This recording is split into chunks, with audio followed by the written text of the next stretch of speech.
जय श्री राम। आज रामायण से चर्चा का विषय है सुंदरकांड।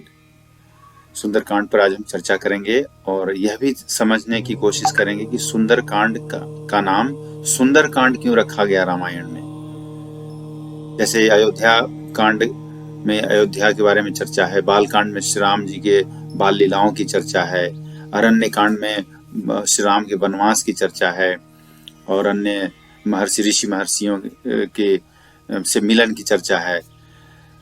लंका कांड में राम रावण के युद्ध की चर्चा है। तो उसी तरह सुंदर कांड में इसका नाम सुंदर कांड क्यों रखा गया, इस पर हम चर्चा करेंगे। तो उससे पहले हम हनुमान जी को प्रणाम करेंगे। अतुलित बल धामम हेम शैलाभ देहम धनुजवन कृशानुम ज्ञानी नाम अग्रगण्यम सकल गुण निधानम वानरा नाम धीशम रघुपति प्रिय भक्तम वात जातम नमामि। अतुलित बल के धाम, सोने के पर्वत सुमेरु के समान कांति युक्त शरीर वाले, दैत्य रूपी वन के लिए अग्नि रूप, ज्ञानियों में अग्रगण्य, संपूर्ण गुणों के निधान, वानरों के स्वामी श्री रघुनाथ जी के प्रिय भक्त पवन पुत्र श्री हनुमान जी को मैं प्रणाम करता हूं। इस तरह श्री राम की आज्ञा पाकर हनुमान जी के साथ वानर सेना सीता माता का पता लगाने चल निकले। उनके साथ जामवंत जी भी थे। तो समुद्र के किनारे खड़े होकर ये विचार किया जा रहा था कि कौन जाए। तो जामवंत जी ने क्योंकि वो सबसे वृद्ध थे, उन्होंने सबसे पूछा, वानरों से पूछा, अंगद से पूछा। तो अंगद कहते हैं कि मैं चला तो जाऊंगा लेकिन आ नहीं पाऊंगा, वापस नहीं आ पाऊंगा। जामवंत जी ने स्वयं कहा कि मैं जब प्रभु श्री राम के वामन अवतार हुआ था उस समय मैं धरती के 3 चक्कर सुबह सुबह लगा लेता था, लेकिन अब मेरे अंदर इतनी पुरुषार्थ नहीं है, मैं वृद्ध हो चुका हूं। तो फिर जामवंत जी ने हनुमान जी को प्रेरित किया। हनुमत जन्म सुफल करि माना, चले हृदय धरि कृपा निधाना। और जामवंत जी ने हनुमान जी को प्रेरित किया और उनके शक्तियों को जगाया, हनुमान जी को उनको अपनी शक्तियों के बारे में एहसास कराया। उसके बाद हनुमान जी कहते हैं, रामायण में लिखा हुआ है, तुलसीदास जी ने लिखा है, जामवंत के वचन सुहाए, सुनि हनुमंत हृदय अति भाए, तब लगी मोहि पर खेऊ तुम भाई, सही दुख कंद मूल फल खाई। जामवंत जी की वचन सुनकर हनुमान जी के हृदय को बहुत भाए और वे बोले, हे भाई, तुम लोग दुख सहकर कंद मूल फल खाकर तब तक मेरी राह देखना और मैं माता सीता का पता लगाकर लौटता हूं। और उन्होंने यह भी कहा कि जब तक मैं सीता जी को देखकर लौट ना आऊं तब तक यहीं पे रहना, काम अवश्य होगा क्योंकि मुझे बहुत ही हर्ष हो रहा है। यह कहकर और सबको मस्तक नवाकर तथा हृदय में श्री रघुनाथ जी को धारण करके हनुमान जी हर्षित होकर चले। पवन तनय बल पवन समाना, बुद्धि विवेक विज्ञान निधाना।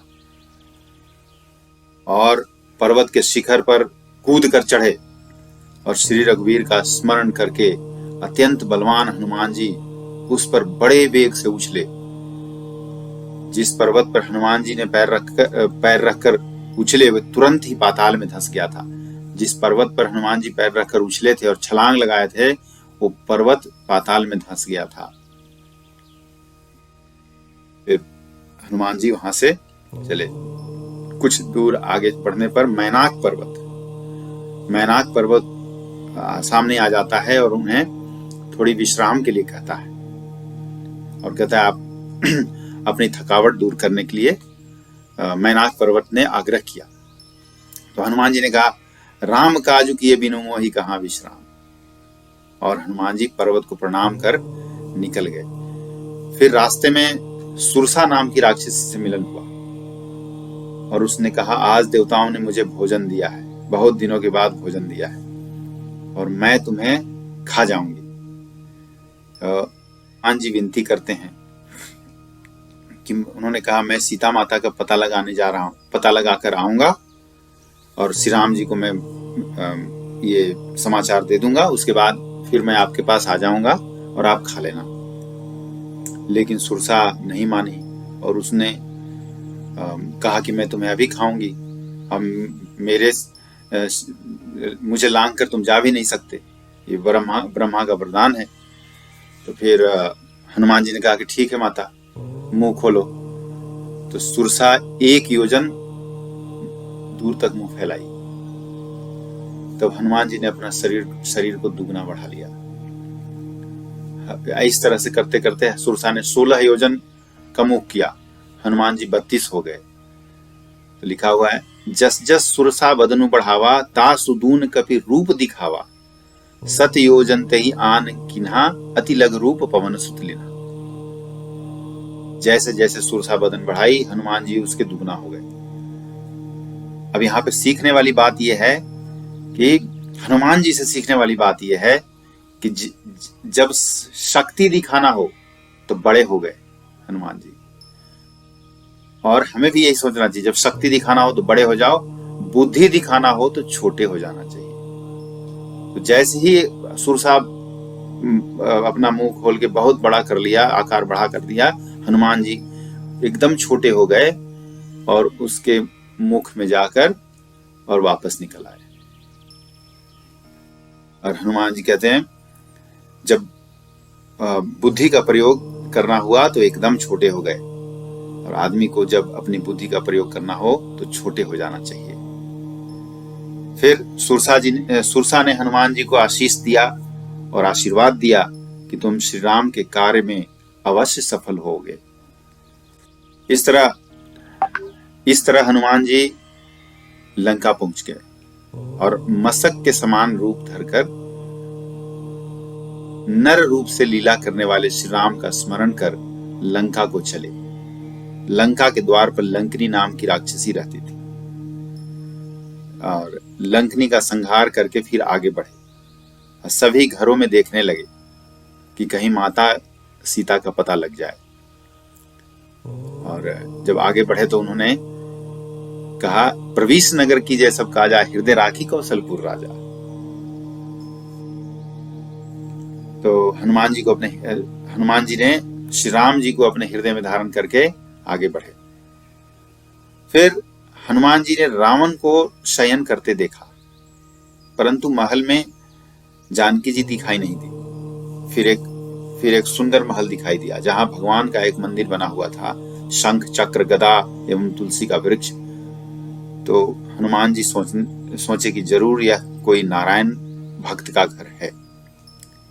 फिर हनुमान जी साधु के वेश धारण कर श्री राम करने लगे। उधर से विभीषण श्री राम का नाम लेते हुए निकले। सुबह का समय था।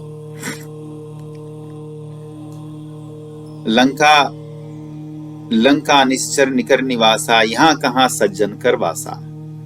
मन महुतरक करें कपिलागा, ते ही समय विभीषण जागा।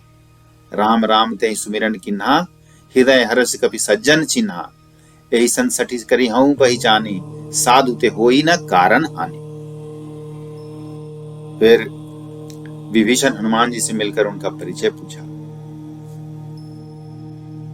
तो विभीषण ने कहा कि आप कोई हरि भक्त जान पड़ते हैं, आपको देखकर मेरा हृदय अति प्रसन्न हो रहा है।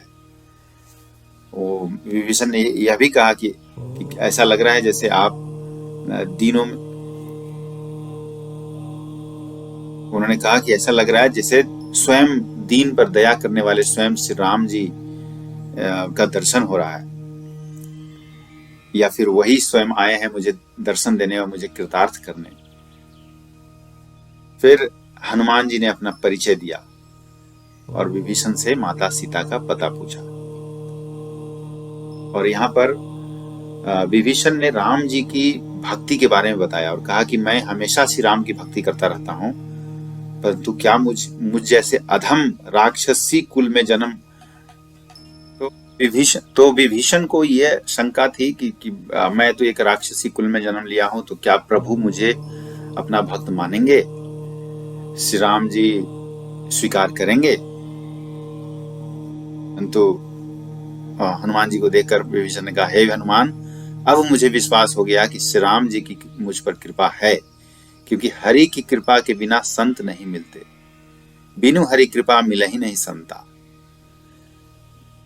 तब हनुमान जी ने श्री राम जी के बारे में बताया कि अपने भक्तों में कभी भेदभाव नहीं करते, वे अपने सेवक पर सदा ही प्रेम किया करते हैं।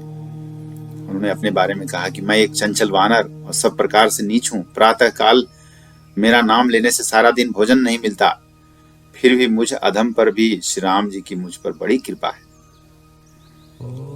उसके बाद हनुमान जी को विभीषण ने माता सीता से मिलने की सारी युक्ति बताई।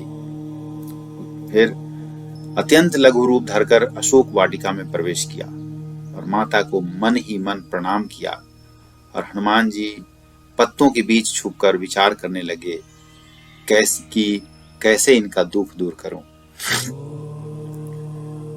हनुमान जी ने देखा कि कैसे रावण सीता को चंद्रहास से वध करने को कहा और समय दिया, यदि महीने भर में यहाँ मेरा कहा नहीं माने तो मैं इसे तलवार से मार डालूंगा, चंद्रहास से मार डालूंगा।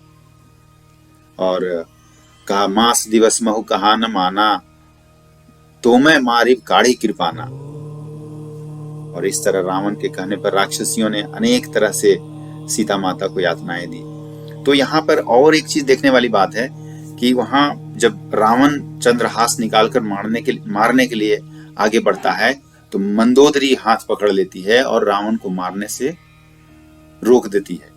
तो हनुमान जी ऊपर अशोक वाटिका में अशोक के वृक्ष के ऊपर बैठे आंसू बहा रहे थे और ये सोच रहे थे कि देखो प्रभु कैसे यहाँ पर सीता माता को बचाने के लिए मंदोदरी को रखा हुआ है। इसलिए ये कहना कि मैं नहीं होता तो इसका काम नहीं होता, उसका काम नहीं, मैंने ही सब कर दिया, मैं न होता तो कौन होता।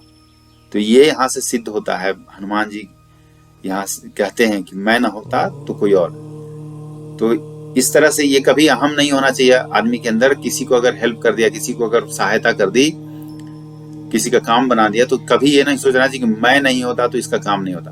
वो काम तो उसका होना है, आप रहें या ना रहें, हम रहें या ना रहें, काम तो होना है तो होना है। तो इसीलिए उन्होंने ये सोचा कि मैं अगर नहीं होता तो उन्होंने भगवान श्री राम ने मंदोदरी को रखा हुआ है माता सीता की रक्षा करने के लिए। और उसके बाद राक्षसियों से जब यातनाएं मिल रही थी तो वहां पे रक्षा करने के लिए त्रिजटा को रखा हुआ है। त्रिजटा आती है और राक्षसियों को दूर हटाती है। और फिर वो कहते हैं त्रिजटा नाम राक्षसी एका, राम चरण रति निपुण विवेका, सबन हो बोली सुनाए सी सपना, सीत ही सही करहु हित अपना। त्रिजटा नाम की राक्षसी थी, उसकी श्री राम के चरणों में प्रीति थी और विवेक में निपुण थी। उसने सबको बुलाकर अपना स्वप्न जो था उसने सुनाया और कहा सीता जी की सेवा करके अपना कल्याण कर लो। एक बंदर ने लंका जला डाली, राक्षसों की सारी सेना मार डाली। रावण नंगा है और गधे पर सवार है, उसके सिर मुड़े हुए हैं, 20 भुजाएं कटी हुई हैं। इस प्रकार वह दक्षिण की दिशा को जा रहा है और विभीषण ने लंका पाई है।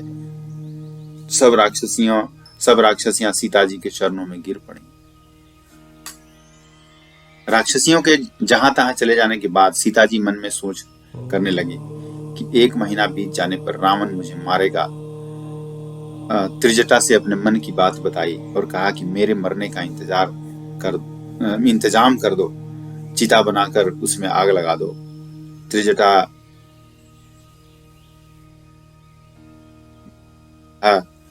कि मिला ही न पावक, मीठा ही न शूला। न पावक मतलब आग, न आग मिलता है न मेरे शूल मिटते हैं। ऐसे सीता जी ने विलाप किया और त्रिजटा को कहा। फिर त्रिजटा सीता जी के चरण पकड़कर उन्हें समझाया और प्रभु का प्रताप समझाया और अपने घर चली गई। उसके बाद सीता माता बहुत विलाप करने लगी। इस तरह आगे की कथा मैं सेकंड पार्ट में कहता हूं, तो इसका दूसरा पार्ट जरूर सुने। हरे कृष्णा, हरे राम, जय श्री राम, जय बजरंगबली, जय श्री राम।